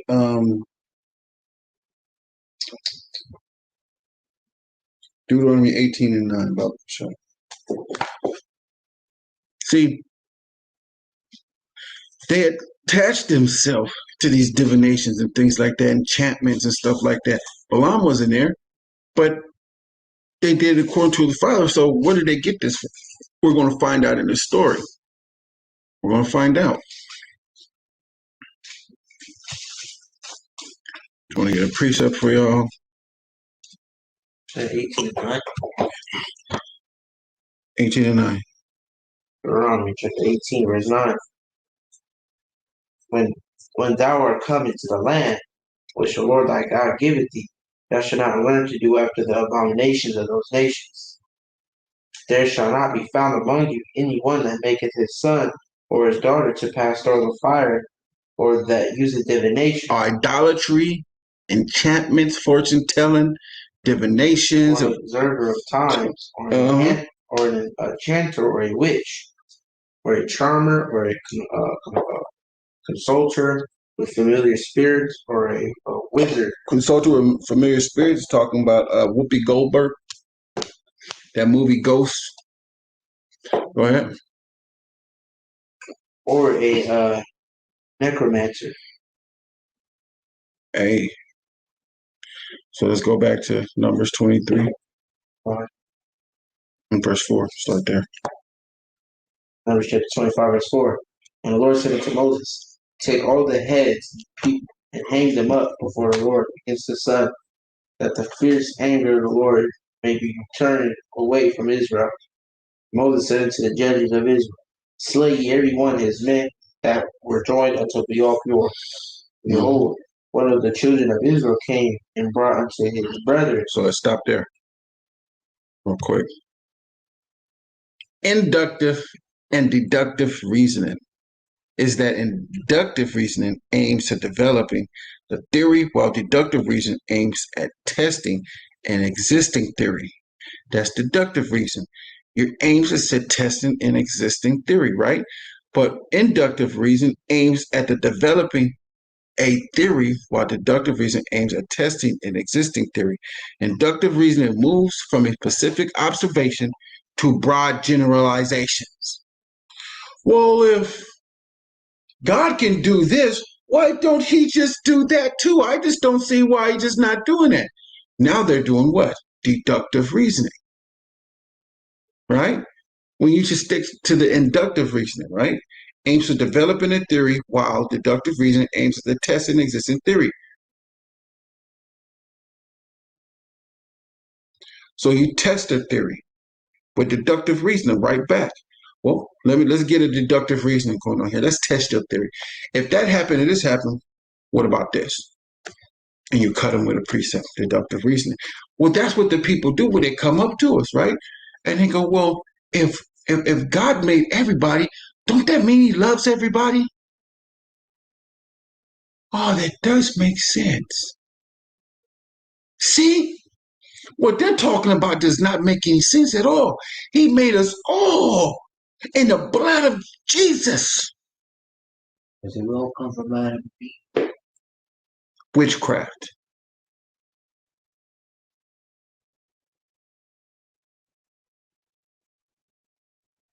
Witchcraft. Inductive and deductive reasoning for simple-minded fools. Now you know that's witchcraft. When somebody try to make something logical, illogical, and then try to get your foot off that, and then try to make sense out of it. So let's see if we all caught on to that real quick, because we got to catch on to that. All right, let me go to, let me see. Let me read this again, then I go to something else. The main difference between inductive and deductive reasoning is that inductive reasoning aims at developing a theory, while deductive reasoning aims at testing an existing theory. Right? Inductive reasoning moves from specific observations to broad generalizations, and deductive reasoning the other way around. Okay? This is very important that you guys learn this. This is very, very, very, very, very, very, very important, because you got to see what people do. This is witchcraft, bro. How they be changing stuff up, and people be coming out there in that inductive and deductive reasoning, and how they start changing things up, playing semantics. Don't make sense. So if you don't catch on to it and how it's done, they'll get you. So I'm gonna be testing this all week on y'all. I'm gonna be making shit about thin air and see if I can get you. But you got to be able to call it out. Okay, man, that's inductive reasoning. Okay, we got to come up with examples of inductive reasoning, and then we got to come up with deductive reasoning. Inductive, deductive. Okay? Because it's witchcraft. That's what they did to our people. Simple-minded fools. That's how they got them. And our people is very simple, and they fail after it because they don't know the law. They don't know what is witchcraft. They do it to this day right now, whatever. Right now with all astrology, how they Cancer, you're an Aries, this is what Aries represented. Yeah, that is me. Oh my god, I do have that. Oh my god. Or, you know, freaking Crystal Rods, I think like energy and stuff like that. Even though it talks about Inductive reasoning. uh, Inductive reasoning moves from specific observations to broad generalization. Okay? And it's very important because people be doing it and they don't realize that people be doing it, but they don't realize that's what they're doing. It's like, man, enough with that. Like, I said, that's wicked shit. What you doing? What you're doing is you're trying to take your broad generalization, right? All right, look at the stars. God built the stars for us, and our ancestors just carried these signs for us, and they put them right here. And like, okay, that's just a broad generalization, right? It's just an observation of things that we know is God's, He created, and everything else. So you're taking it just because it's God's, that is righteous all the way around. That it should be taken as gold. But yes, it's God's, but you took it, they took it and twisted it around, right? So that's inductive reason. And its reasoning aims at developing a theory They're developing a theory just because it's God's. They're just developing it, making this shit up. So you got to catch on to it. And if you don't know the word of the Most High, you're going to fall. You're going to fall to that shit. And he says in Jeremiah 14:1, hey, be dismayed not at the stars, for the heathen are dismayed at it. Right? Consider itself a picture of some sky.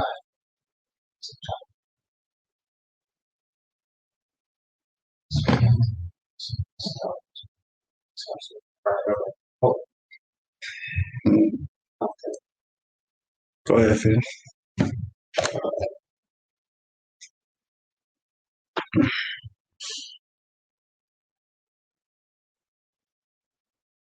Oh, yeah, still verse 4. Verse 5. And Moses said unto the judges of Israel, slay every one of his men that was joined unto all Peor. Behold, one of the children of Israel came and brought unto his brethren a Midianitish woman in the sight of Moses, in the sight of all the congregation of the children of Israel, who were weeping before the door of the tabernacle of the congregation.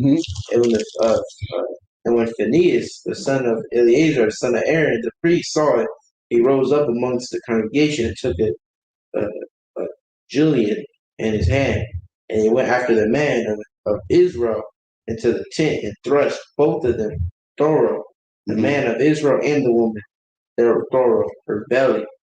So the plague was stayed from the children of Israel. And those that died in the plague were 24,000 people died. Got them in their belly with a javelin. All right. So now we move on to the prophets. Where are we going?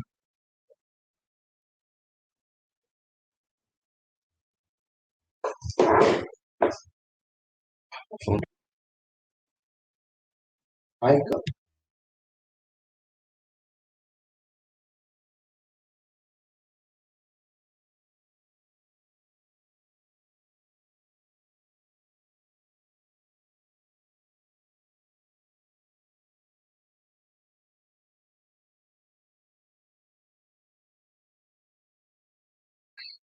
Going on to Micah chapter 5, verse 6 to Micah 6 and 8.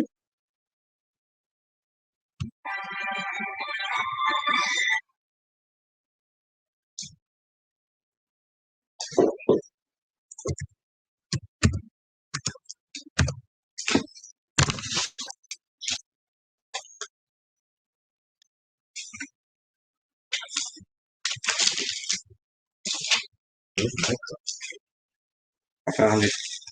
The word. Huh?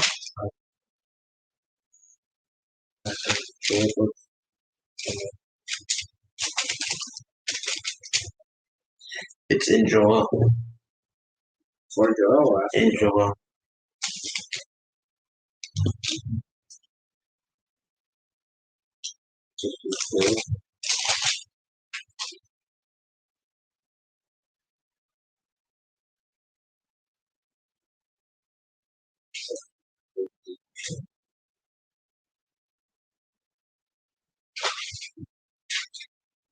I've seen it.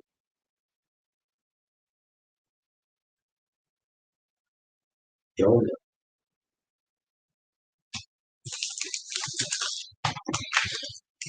It's over God.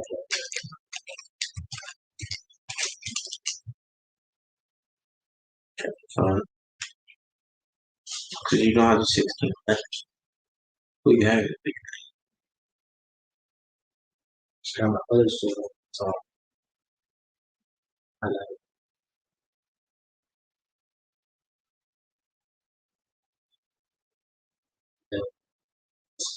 In Joel.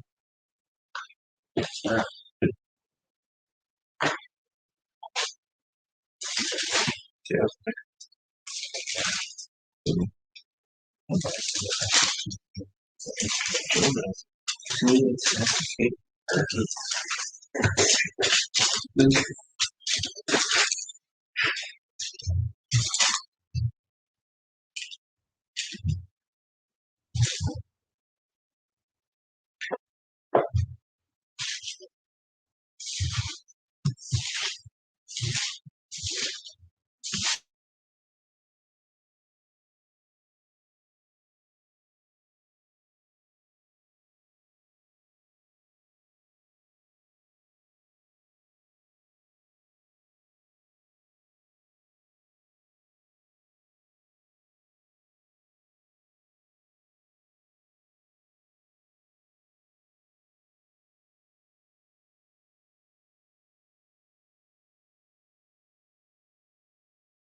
first, you know. Joel. All right, so I'm back.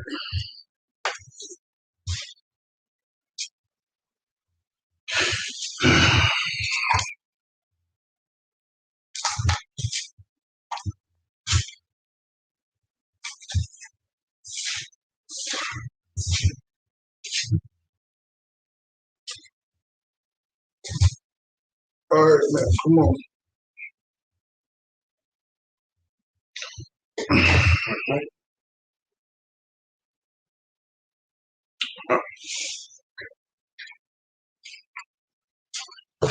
Okay, this is Micah chapter 5, verse 6.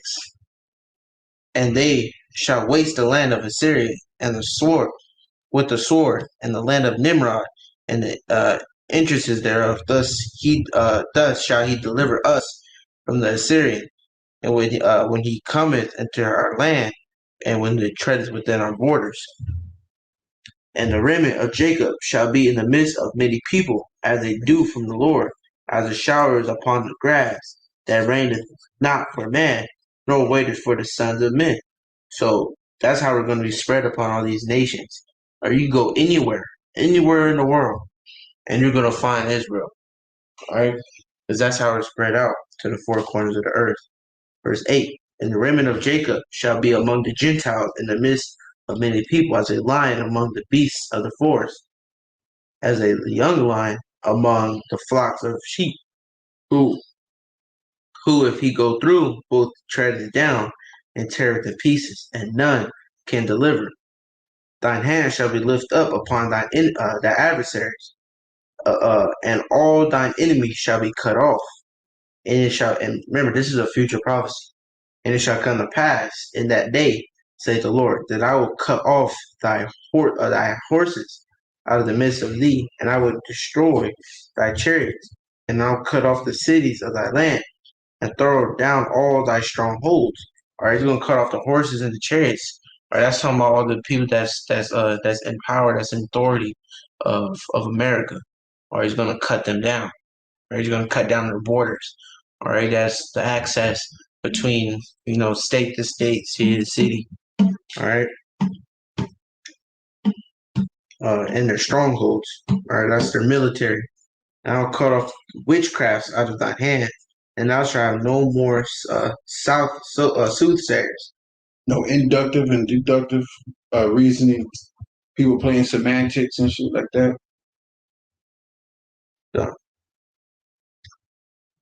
Thy graven images also will I cut off, and thy standing images out of the midst of thee, and thou shalt no more worship the work of thine hands. Or that's talking about the cross, Buddha, stood rock. Oh, the serpentine stone Yeah. that they got over there in MICAH. Yeah. I'm saying all that stupid stuff. All right. Verse 14.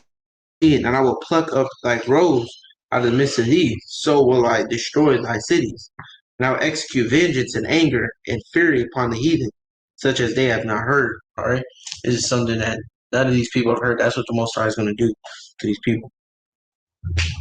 Now we go from chapter 6 to what? Verse 8.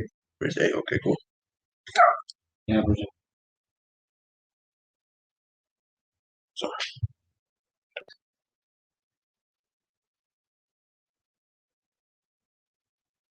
All right, Joel chapter 6. Micah chapter 6, verse 1. Hear ye now that the Lord saith, Arise, contend thou before the mountains, and let the hills hear thy voice. All right, that's talking about. All right, talking about the governments and the people and everything.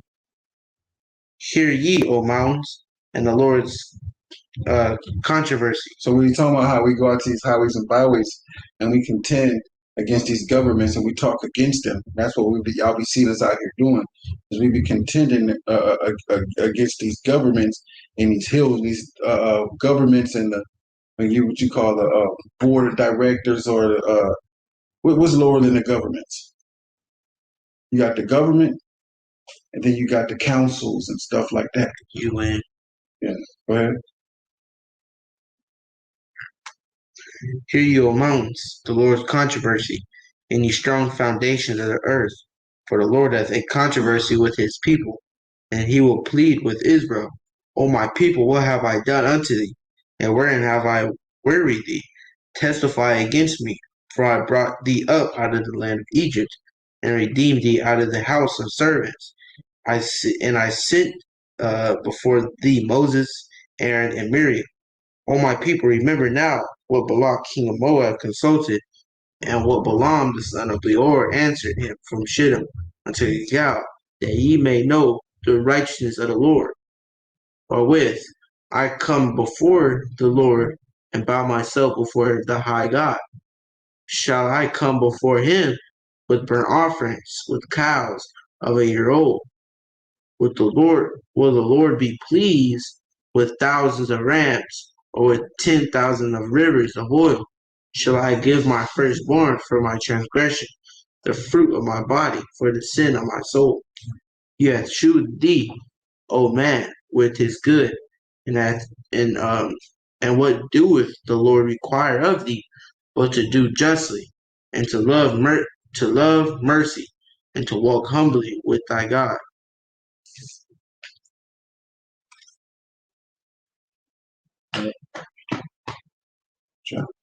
Matthew 21.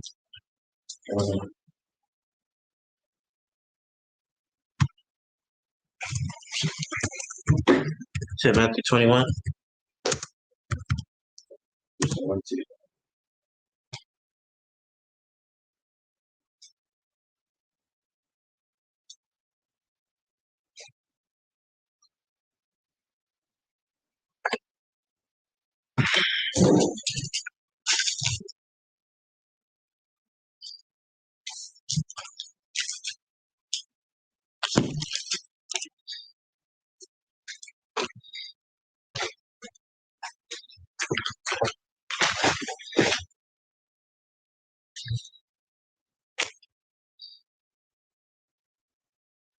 Spirit.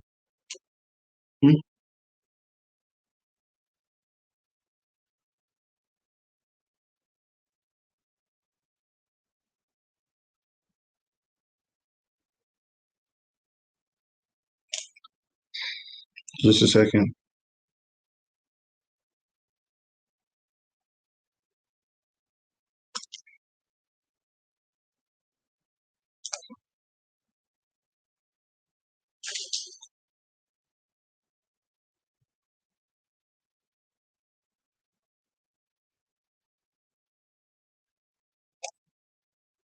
All right, this is Matthew chapter 21 and verse 1.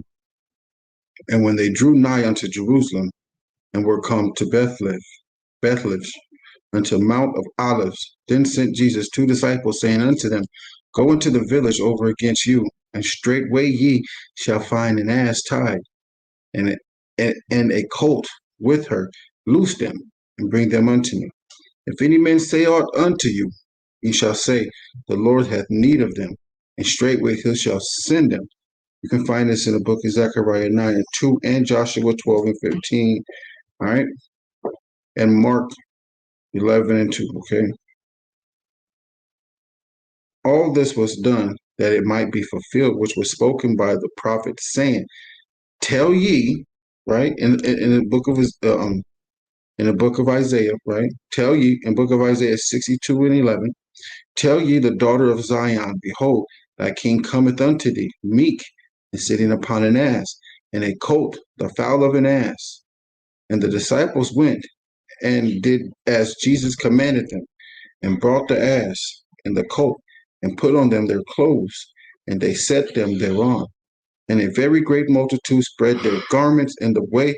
Others cut down branches from the trees and strawed them in the way. And the multitude went before,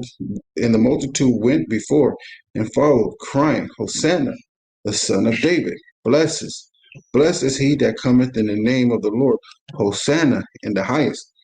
Hosanna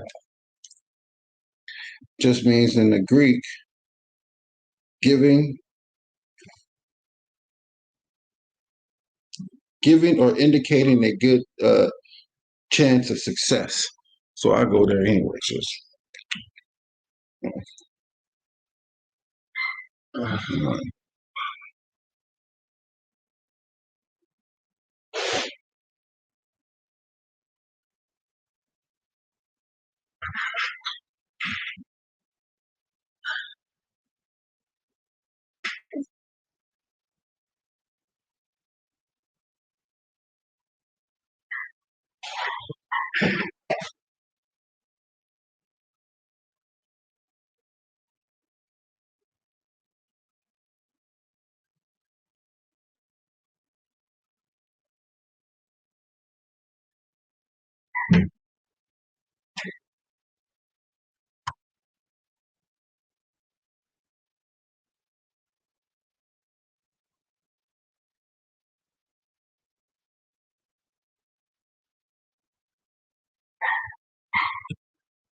Sometimes you gotta look at words.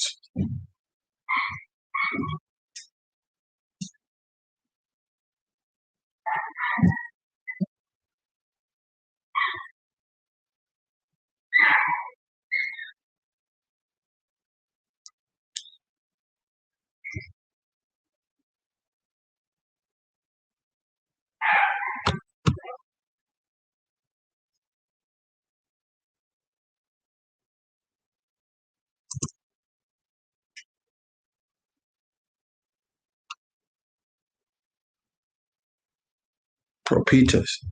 Giving or indicating a good chance of success. Favorable. Favorable. Okay, so they was giving him, saying chanting is like a good thing for success, a good chance for success, favorable unto him, chanting them on, rooting them on. So that's what they were doing. They were rooting him on, right?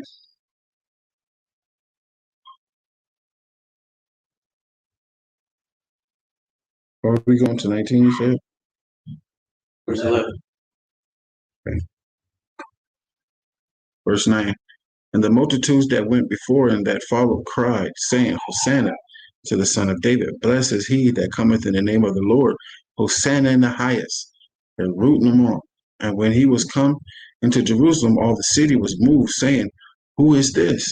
And the multitude said, This is Jesus, the prophet of Nazareth of Galilee. Jesus, meaning the anointed. This is the anointed of Nazareth of Galilee. They wasn't saying his name, but his name is Yahushua, the deliverer. Right? And let's prove things real quick. Go to the book of John. Let's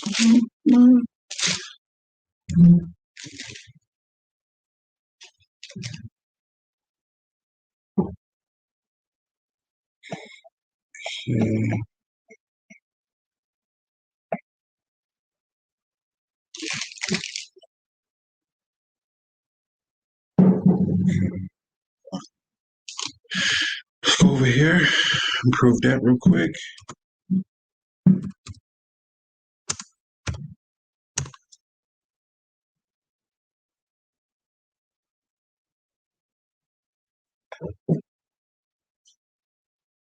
Start at 35.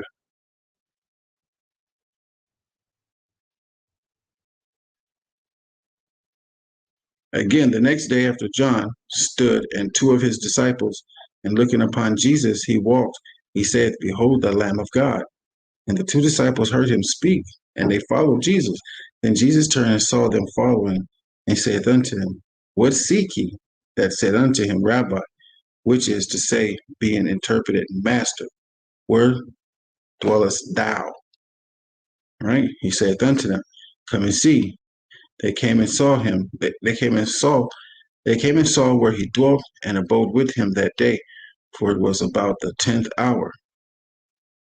On the which heard John speak, and followed him, with was Andrew, Simon Peter's brother.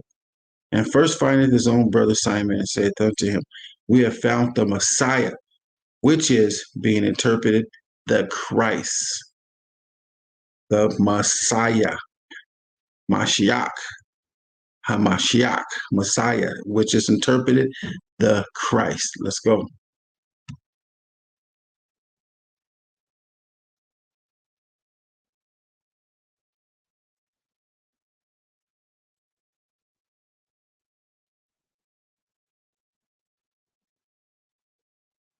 anointed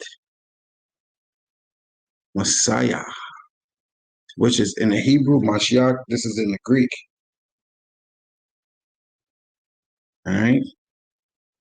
A name of Christ, the anointed. So when y'all say Jesus Christ, you're saying anointed in the Greek. Now, if you want to know his name, you're going to have to write us and we'll do a video. All right. Let's see real quick. Just to prove all things. Christos.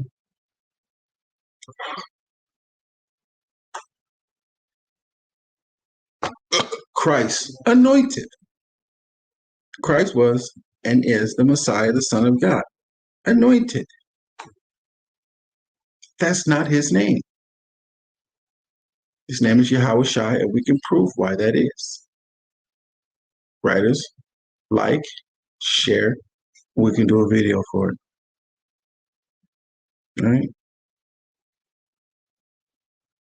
With that, let's finish off with these prayers and end this video. Thank you for following.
All right. This is the Aliyah now.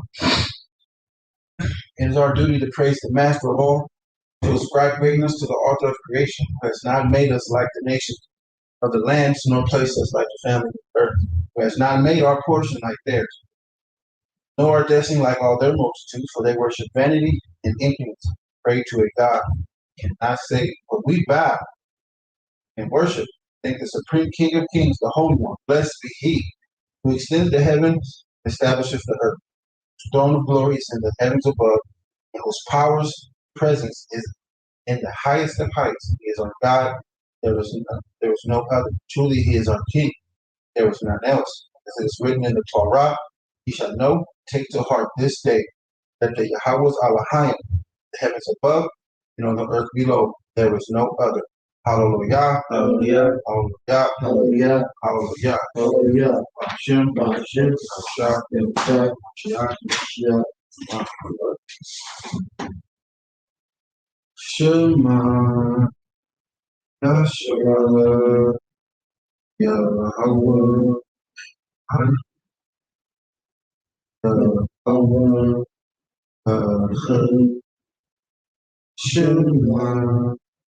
Yahshua. Yahweh.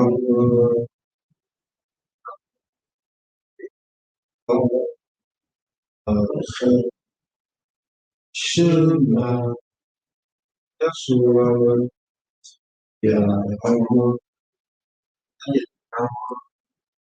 Yahweh. Yahweh.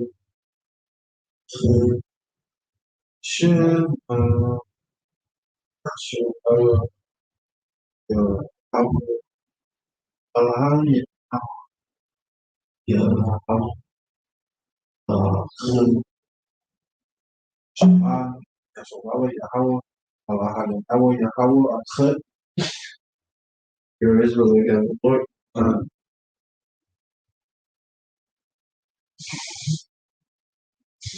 This is the 10 commandments: love the neighbor like Yahweh. Anya, Yahweh, Alahayika, Ashra, Haratazah, Atika, Haratazah, Haratazayah, Haratazah, Aya, Isaac, Aya, Ka, Alahaya, Karim, Apia, Isha, Ka, the soul, Wala'a,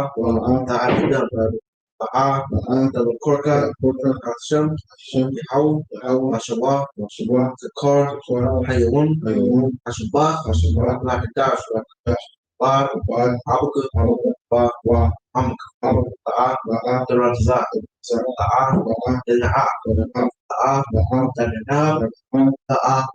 the Shakur, the Kamar, Call, Asherah, Isaac. First greatest commandments for Israel, Yahweh, that Yahweh is one. National Yahweh, that God will call Yahweh. So, second greatest commandments for Aikala, Atakum, Allah, the Tar, on Yahamka, Wa'abud, Allah, Akil, Kani, Yahweh. Thou shalt not avenge nor bear any grudge against the children of thy people. Thou shalt love thy neighbors and self, like Yahweh.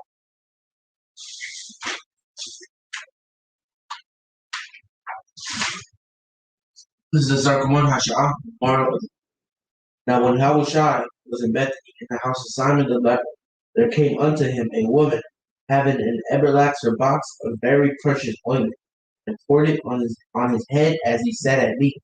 But when his disciples saw it, that indignation, saying, to what purpose is this waste?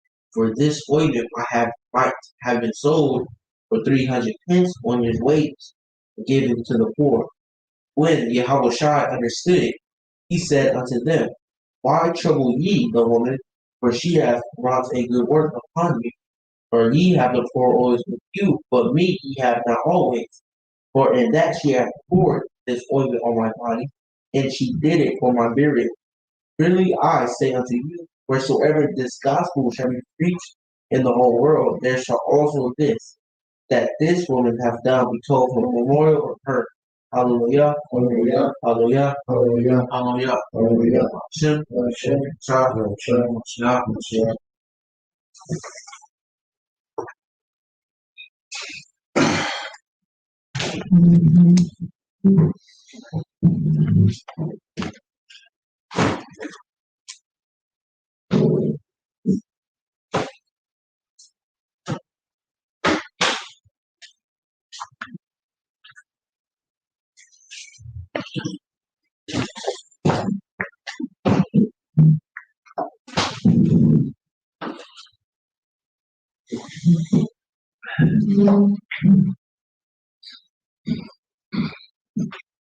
All right, the water, y'all.